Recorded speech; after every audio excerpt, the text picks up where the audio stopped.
हर बंद दरवाजा अचानक बंद नहीं होता। कुछ दरवाजे धीरे धीरे चरमराते हैं, चेतावनी देते हैं, लेकिन हम सुनते नहीं। आरव पहले से मसीही परिवार में पला था। रविवार को चर्च जाना, त्योहार मनाना, वो सब करता था जो एक ईसाई व्यक्ति अपने जीवन में करता है। लेकिन सच्चाई ये थी, वो प्रभु को जानता नहीं था। वो बस परंपरा निभाता था। उसका विश्वास सुविधा तक सीमित था। वो एक बड़ी कंपनी में काम करता था, अच्छी तनख्वाह, एसी ऑफिस, लोग उसका सम्मान करते थे। धीरे धीरे उसके अंदर घमंड आ गया। उसे लगने लगा था, मेहनत मैंने की है, मेरी काबिलियत है, प्रार्थना से क्या होता है। फिर एक दिन कंपनी में रीस्ट्रक्चरिंग हुई, कुछ लोग निकाले गए। आरव को पूरा भरोसा था, मेरा नाम तो नहीं होगा।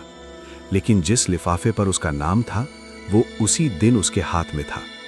उस लिफाफे में लिखा था, आपकी सेवाएं अब आवश्यक नहीं है। उस दिन पहली बार उसके अंदर डर आया, पर उसने कहा, कोई बात नहीं, मुझे इससे बेहतर नौकरी मिल जाएगी। उसे भरोसा अपनी डिग्री पर था, अपनी इंग्लिश पर था, अपने अनुभव पर था। 3 इंटरव्यू हुए, तीनों में रिजेक्शन। पहले उसने एचआर को दोष दिया, फिर सिस्टम को, फिर किस्मत को। लेकिन एक रात जब वो अकेला था, उसे एहसास हुआ, उसे गुस्सा प्रभु से था।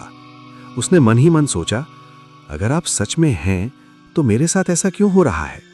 लेकिन सच ये था, नौकरी जाने से पहले ही उसका दिल प्रभु से दूर हो चुका था।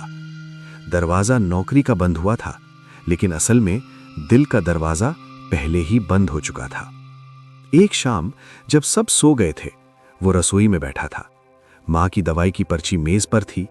उसने पहली बार घुटनों पर बैठकर कहा, प्रभु, अगर आप सच में हैं तो मुझे बदल दीजिए, नौकरी बाद में दे देना।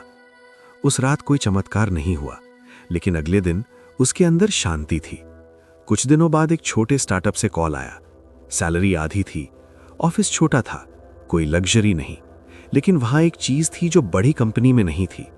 हर सुबह काम शुरू करने से पहले टीम के साथ प्रार्थना होती थी। धीरे धीरे वो बदलने लगा। वो सिर्फ काम नहीं कर रहा था, वो सीख रहा था। विनम्रता, धैर्य, टीम वर्क, विश्वास। 3 महीने बाद स्टार्टअप को बड़ा प्रोजेक्ट मिला। मालिक ने कहा, अगर उस दिन तुम्हारी बड़ी कंपनी का दरवाजा बंद ना होता तो तुम यहां नहीं होते। अब उसे समझ आ गया था, प्रभु ने उसकी नौकरी इसलिए नहीं छीनी क्योंकि वे उसे गिराना चाहते थे। उन्होंने वो दरवाजा बंद किया क्योंकि उसके अंदर का घमंड गिराना था। अब उसे प्रकाशित वाक्य 3:7 का अर्थ समझ आया। जब प्रभु दरवाजा बंद करते हैं तो वो सजा नहीं होती, वो दिशा बदलना होता है। अगर आपकी नौकरी गई है, अगर रिश्ता टूटा है, अगर अवसर छिन गया है, तो खुद से पूछिए, क्या ये अंत है या दिशा बदल रही है।